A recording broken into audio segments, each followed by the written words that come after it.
Connecticut's #1 local news. This is Channel 3 Eyewitness News. Good morning, everyone. Happy Friday. It is August 26th. Thank you for being here. I'm Wendell Edwards.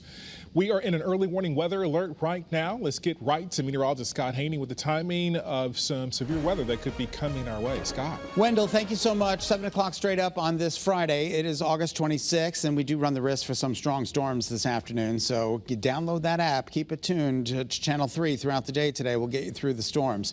Let's take a look at the severe weather threat. It is right over Connecticut, level 2.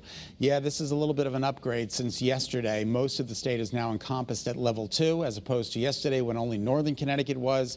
So not particularly good. What is expected? Scattered thunderstorms, which could be strong to severe. The impacts are going to be damaging wind, lightning. This is all a possibility. Hail, and maybe even a pop-up tornado. A little spin in the atmosphere. You know, the winds are going to be moving in different directions, so that's not out of the realm of possibility. Our Doppler scans the state dry this morning. It's a beautiful start out there, nice and calm before the storms roll in. 69 degrees is 9 degrees above average at Brainerd. We've got 10 miles of visibility. Groton, you might be dealing with a little bit of fog. New Haven, but it's not substantial, so not too much of a big deal. We did have overcast conditions when I came in this morning, but those conditions have improved. Now we're under partly to mostly sunny skies, and those temperatures are going to move up rather quickly. New Haven, 10 full degrees above average, 70 degrees there. Windsor Locks, 67 there. And we'll take you to Torrington right now, where we've got abundant sunshine. So, and abundant sunshine in Waterbury with a little bit of a cooler temperature at 63 degrees. So the numbers in the mid to upper 60s, low 70s, they are all above average. 60 is the typical overnight low, and the dew points are in the mid to upper 60s as well. Then they are going to climb today into the low to possibly mid-70s, so it's going to get a little oppressive around here during the day today. Temperature differential from yesterday, we're basically flat. Your winds are calm. And unfortunately, though, we do stay in the muggy column for the foreseeable future. All right, and it really peaks today and then again Tuesday into Wednesday, with more storms expected during that time frame as well. Let's take a look at early warning futurecast. It's tomorrow's weather today, showing us an hour-by-hour depiction of storms developing as early as noontime, 1 o'clock this afternoon, 1 p.m. in northern Connecticut, 2 p.m. northern Connecticut, 3 p.m. It's scattered and sporadic throughout the state. 4 o'clock, look at this bullseye at 5 o'clock. That is not good. Okay, so we're going to ask that you keep your eyes to the skies, and when they look threatening, head indoors. You see lightning or hear thunder, indoors you go. 7 p.m., we are still dealing with some scattered storms right through 10 o'clock, but the intensity should diminish as the sun goes down. The wider perspective shows more of the same. Here comes the action at 2, 5 o'clock. Just not great, okay? So, again, keep it tuned to Channel 3. Daytime highs today climbing to the mid to upper 80s. Humid with scattered afternoon showers and thunderstorms, strong to severe. 84 tomorrow. Mostly cloudy to start tomorrow with increasing amounts of sunshine. Sunday, 83 degrees with partly to mostly cloudy skies and a chance for an isolated shower on Sunday, but certainly not a washout. I'm not even putting the icon on the 7-day.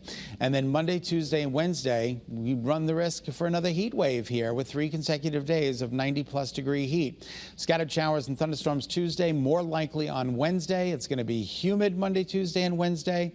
And then Thursday, a drop in humidity with a drop in temperature as the system on Wednesday clears the state. And there are your shoreline highs, pretty equivalent to where we're headed inland.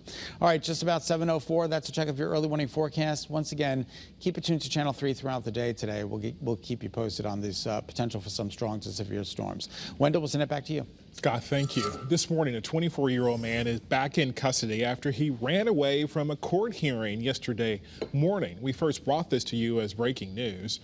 Mariko Ellis had a hearing for several felony and misdemeanor charges, including assault, criminal possession of a pistol or revolver, and other drug-related charges.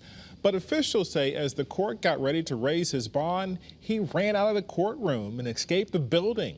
Police eventually caught up to him in East Hartford hours later, in fact last night, and the judge ordered his rearrest with bonds nearing $2 million. Usually determined by the seriousness of the crime, whatever the crime might be. And certainly the judge feels that this individual should be incarcerated and put that high bail on him because he fled the scene. We are still working to learn just how that arrest happened last night, and we'll bring you updates on the Channel 3 app when we get them. This morning in Derby, police are waiting on an official ID from the medical examiner's office, but they believe the male body found during a welfare check Tuesday is likely that of 77-year-old Stephen Hoffenberg. He was a former business partner and mentor to Jeffrey Epstein. Police came to the apartment Tuesday night and found that male body decomposing inside. Officers couldn't initially make a positive identification, and all his neighbors knew was that his name was Steve and that he mostly kept to himself. The only time I really saw him was when he was coming out his front door, going to his car. He would leave for a while, come back, walk right back into the apartment. Like I said, I never saw him buy groceries. I never saw him do laundry, normal things that most people do, which I found was a little odd. Hoffenberg founded Towers Financial Corporation and hired Epstein in the 1980s. He served time in prison after his company was shown to be a Ponzi scheme. Yet he later joined Epstein's accusers in their fight against him. Down to Farmington, a wanted man is in custody this morning after an intense chase yesterday. Our cameras captured the end of that pursuit on Farmington Avenue near Main Street. You see the aftermath. The chase started around 12:30 yesterday afternoon. Police say that 34-year-old man rammed into several police cars before getting out and running off, but police were able to catch him. The suspect and a Farmington police officer went to the hospital to be checked out.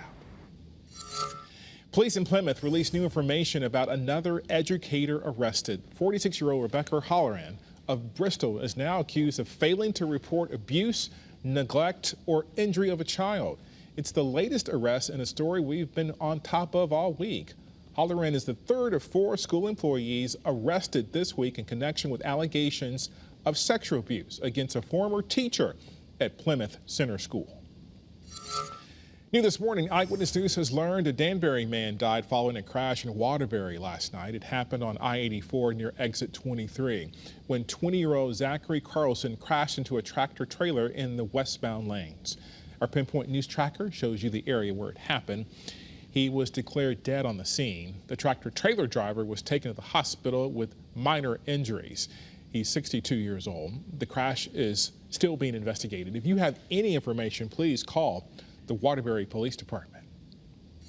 Parents, if you're wondering where your child tax rebate money is, we've just learned most of the checks will not be sent by direct deposit. Instead, eligible families will get that money in the mail by today or tomorrow.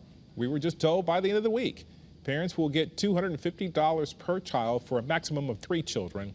So far, the state approved rebates for nearly 190,000 families. Again, the checks were supposed to come out in August. Look for it today in the mail. The Department of Revenue is still reviewing 33,000 applications that are expected to be taken care of by September. And our own Kevin Hogan, some good news to share, is being honored at the New England Music Hall of Fame. He'll be receiving the Lifetime Achievement Award. Kevin just retired after 48 years in broadcasting. He's the second ever recipient of this award. The first was awarded to Denise DeCenzo. We thank you for watching and tuning in to Eyewitness News on this Friday. Remember, stay weather aware today. Download the weather app to get your weather updates, and always look anytime also on the Channel 3 app. Taking a live look at Mystic on this Friday morning. Have a great day.